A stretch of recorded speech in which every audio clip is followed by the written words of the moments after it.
Thursday, October 19, starting from where you are. Read Acts chapter 1, verse 8. What principle did Jesus present when doing the work of sharing or being his witnesses to the world? Acts 1, verse 8. But you shall receive power when the Holy Spirit has come upon you, and you shall be witnesses to me in Jerusalem and in all Judea and Samaria and to the end of the earth. This is the principle set out by Jesus that shows us how we need to act as his disciples who have the good news to share with others.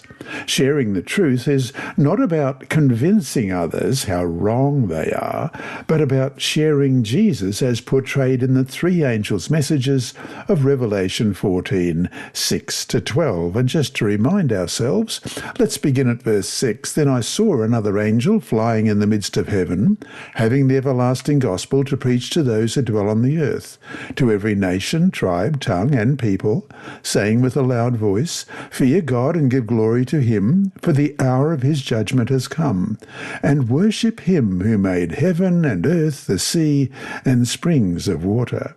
And another angel followed, saying, Babylon is fallen, that great city, because she made all nations drink of the wine of the wrath of her fornication. Then a third angel followed them, saying with a loud voice, If anyone worships the beast and his image, and receives his mark on his forehead or on his hand, he himself shall also drink of the wine of the wrath of God, which is poured out full strength into the cup of his indignation. He shall be tormented with fire and brimstone in the presence of the holy angels and in the presence of the Lamb. And the smoke of their torment ascends for ever and ever. And they have no rest day or night who worship the beast and his image, and whoever receives the mark of his name. Here is the patience of the saints. Here are those who keep the commandments of God and the faith of Jesus. There are, however, some principles in the words of Jesus in Acts 1, verse 8.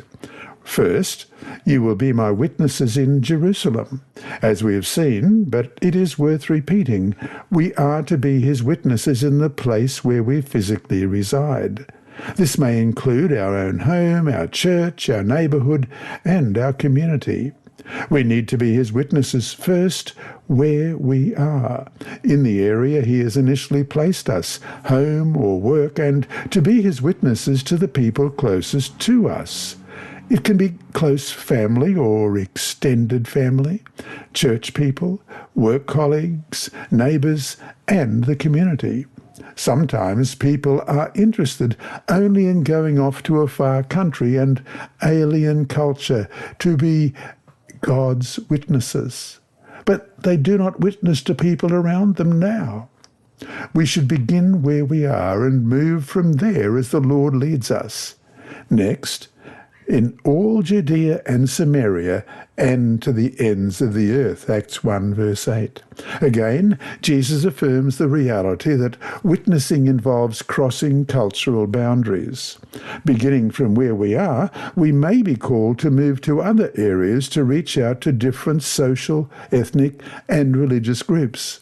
If I belong to a certain ethnic or language people group, it may be much easier for me to witness to them because of minimal cultural barriers to cross. In some areas of the world, only one clan or tribe is represented in the makeup of the church. However, Jesus' Great Commission tells us that as his witnesses, moving out of our comfort zone and investing our resources for such people groups is crucial. They also need the message of Jesus. And his challenge: identify and make a list of people groups with special needs in your community, whom the church has not made efforts to reach. And challenge up: begin praying for an opportunity in the near future to become engaged in mission to people with special needs. You have been listening to a reading of the Adult Sabbath School lessons by Dr. Percy Harrold and the inside story by his niece Sibylla. Apart from being provided free to those who are visually impaired, these audio lessons are available on the official General Conference Sabbath School and Personal Ministry app, on SoundCloud, Apple iTunes, and also on YouTube. Search for Percy Harrold Sabbath to find all of these. And remembering all the time that God is always faithful.